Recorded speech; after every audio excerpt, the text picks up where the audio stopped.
E eu fiz uma pergunta ao governador, se ele ouviu ou não.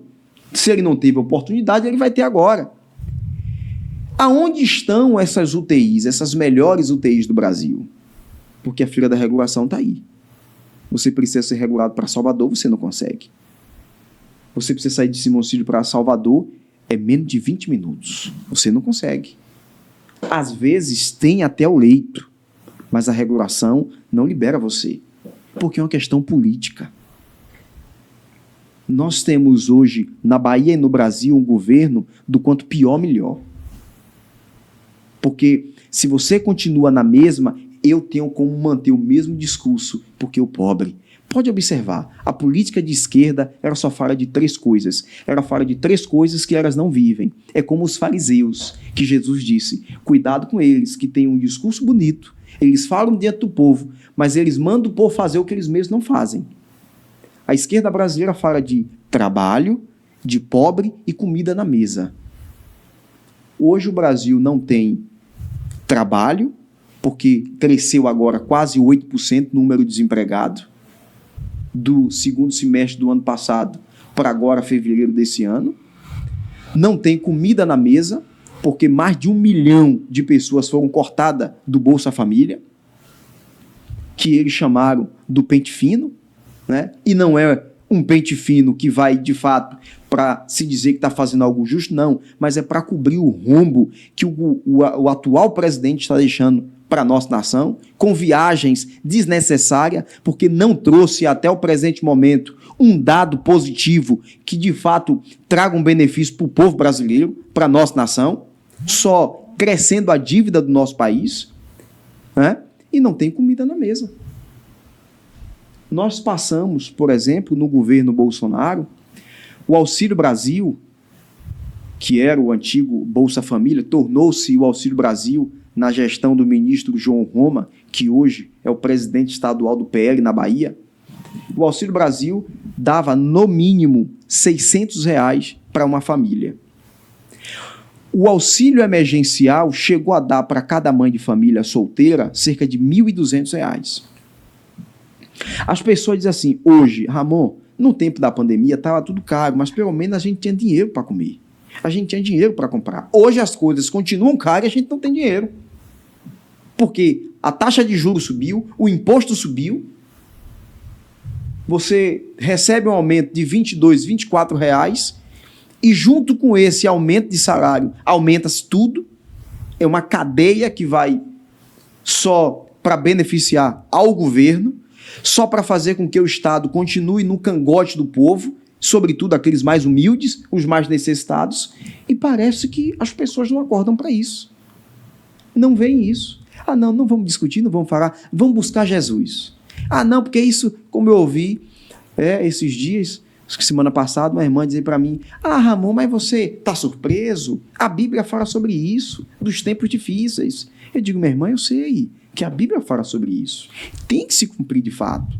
Mas por que a Bíblia diz sobre isso, que tem que se cumprir, não vamos ficar de braço cruzado, vendo o diabo sassaricar, sapatear na frente da gente?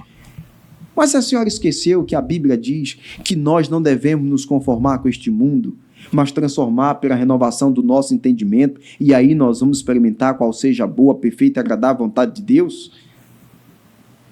É porque o mal, né, e tem que de fato se cumprir, acontecer, eu vou ficar de braço cruzado esperando acontecer? Não. Como igreja do Senhor, eu preciso me posicionar, e o ambiente que eu tiver, o diabo tem que respeitar. Você vê esse momento que a gente atravessa hoje no Brasil como uma questão espiritual, como se fosse de fato um problema espiritual, ou você enxerga mais assim, como se fosse o juízo de Deus caindo sobre as nossas vidas, até por conta das mazelas passadas? Não, eu não vejo como um juízo de Deus sobre as nossas vidas. Primeiro, porque a justiça de Deus é para dar a cada um aquilo que é direito dele. A gente tinha uma visão de que você está doente, está passando uma dificuldade, é Deus que está lhe castigando. E eu costumo defender o meu pai. Deus é um pai bom. Ele não ia botar Jesus na cruz para passar pelo que passou, para vir botar uma doença em você, porque você pecou, porque você fez isso e aquilo. É óbvio que o salário do pecado é a morte. Aí a Bíblia vai dizer, do que se queixa um homem é no dos seus próprios pecados. Deus não tem nada a ver com isso. Né? Mas eu percebo, sim, quando a Bíblia diz que a nossa luta não é contra a carne, contra a sangue, mas contra principados e potestades. E deixa eu te falar uma coisa, e uma coisa particular minha, eu creio que o nosso país hoje passa por uma guerra espiritual muito grande.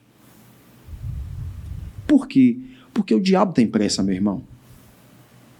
O diabo sabe que o propósito de Deus chama-se família. E o diabo tem pressa de destruir isso. Porque o inferno foi criado para Satanás e seus demônios, não para as pessoas. Para lá vai aqueles que infelizmente não aceitaram a Cristo, rejeitaram Jesus, rejeitaram o Espírito. E Satanás, sabendo disso, não quer ir só. Então, quanto mais gente ele puder ganhar para estabelecer o governo dele, o princípio, digamos assim, os princípios dele, a vontade dele, ele vai fazer. Agora, com isso, o que é que vai acontecer? Como vereador, eu vou estar lá, um exemplo, na Câmara, vereador, demônio, eu lhe repreendo aqui agora. Não, a gente não vai fazer isso, nós vamos legislar. Né? Eu costumo dizer, e aqui é uma verdade, não é o que, infelizmente, o nosso ministro da Justiça disse, que na vida a Bíblia é a Constituição. Quando ele sentou na cadeira, esqueceu disso. Mas eu falo com verdade. Na vida, a palavra. Então, eu tenho a minha particularidade com o Senhor e ali eu entro, né, nas minhas orações e eu repreendo o espírito da corrupção, do engano, da mentira, que as pessoas abrem os olhos, porque nós estamos vivendo, de fato, uma guerra espiritual. Não é uma guerra política apenas, é uma guerra espiritual. E quando eu falo guerra espiritual, não estou querendo dizer também, por favor, me entenda, que a esquerda é do diabo e a direita é de Jesus, e aí, não tem nada a ver uma coisa com a outra. Né? Quando a gente fala de esquerda, de direita, nós estamos falando de política de fato. Agora, é óbvio que na conduta e no comportamento e decisão de algum, a gente pode perceber se é uma influência de Deus ou se é uma influência do diabo. A gente tem que ter esse discernimento. Mas o Brasil, com toda certeza, passa por uma guerra espiritual.